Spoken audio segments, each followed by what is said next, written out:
दोस्तों, जब कोई भी मामला कोर्ट में जाता है तो फिर जो निर्णय होता है वो सबूतों और गवाहों के आधार पर होता है। और क्या हो अगर कोई गवाह झूठी गवाही दे दे। बहुत से मामलों में ऐसा होता है, तो झूठी गवाही की वजह से निर्दोष व्यक्ति को सजा भी मिल जाती है और कई बार जो निर्दोष व्यक्ति होता है उसको न्याय नहीं मिल पाता सिर्फ इसी झूठी गवाही की वजह से। तो दोस्तों, ऐसे झूठी गवाही के मामले में आप किस तरीके से एक्शन ले सकते हैं। मान लीजिए आपके ऊपर कोई मामला चल रहा है कोर्ट में और आपके सामने आपके विरोध में किसी ने झूठी गवाही दे दी, तो उस केस में अगर वो झूठी गवाही दे रहा है तो आप उस पर एक्शन कैसे लेंगे, आज की इस वीडियो में आपसे यही बताने वाला हूं। तो मैं आपका दोस्त फरहान, तो चलिए शुरू करते हैं। दोस्तों देखिए, जब भी कोई मामला होता है तो सबसे पहले उसकी FIR होती है, ये हम सभी जानते हैं। FIR के बाद पुलिस इन्वेस्टिगेशन करती है। इन्वेस्टिगेशन करने के दौरान तथ्यों को, फैक्ट्स को इकट्ठे करती है, सबूतों को इकट्ठे करती है। बहुत से लोगों का 161 CRPC में बयान लेती है और जो शिकायत करता है उसका भी बयान दर्ज होता है। भले ही वो शिकायत करता हो लेकिन बयान उसका भी दर्ज होता है। और उसके अलावा जो चश्मदीद गवाह हैं, जिन्होंने ऐसा हादसा होते हुए मारपीट या कुछ भी मैटर उसको देखा है, उनके सबके बयान 161 CRPC में दर्ज होते हैं। उसके बाद कोर्ट में मामला जब पेश होता है तो फिर कोर्ट में उन लोगों को बुलाया जाता है। किनको बुलाया जाता है? जो गवाह थे।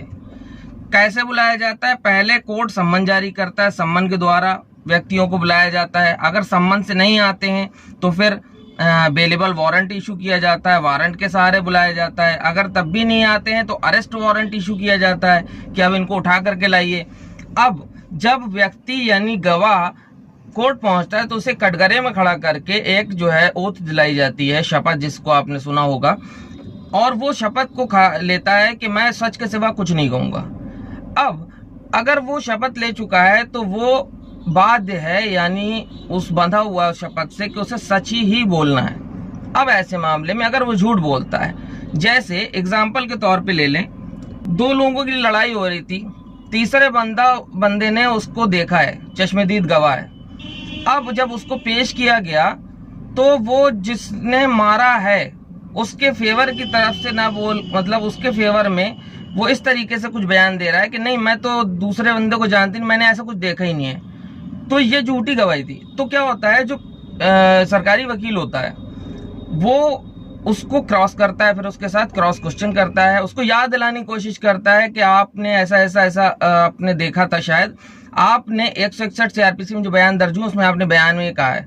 अब उसके बाद भी वो अगर इनकार करता है, ये कहता है कि नहीं, मुझसे बयान जबरदस्ती लिए गए थे, मैंने ऐसा कुछ भी नहीं बयान दिया है, ठीक है, और तो ये क्या होगा, झूठी गवाही दे रहा है। अब आपको अगर लग रहा है कि ये झूठी गवाही दे रहा है तो आप वकील से, अपने जो सरकारी वकील है उससे आप कह सकते हैं, या सरकारी वकील खुद भी एक्टिव होकर के इस बारे में, अगर उसको श्योर है कि वो वाकई झूठ बोल रहा है बंदा, तो एक प्रार्थना पत्र कोर्ट के समक्ष पेश करेगा और उसकी झूठी गवाही के लिए जो है वहां पर एप्लीकेशन देगा कि इसने झूठी गवाही दी है।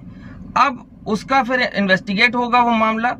अगर वो पाया जाता है कि वाकई ये झूठी गवाही इसने दी है, तो उस केस में जो इसके ऊपर जो मामला दर्ज होता है एप्लीकेशन देने के बाद, वो 193 IPC यानी 193 IPC का दर्ज होता है।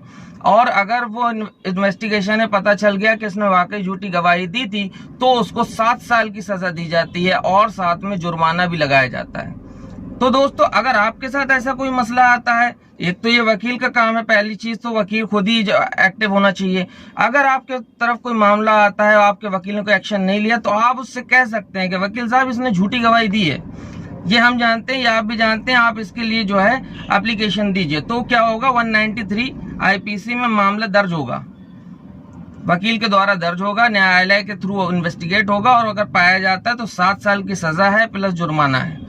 तो दोस्तों, आप समझ गए होंगे, न्यायालय में अपने दिए हुए बयान से मुकरना या झूठी गवाही देना, तो इसकी बहुत संगीन सजा है, 7 साल की सजा होती है।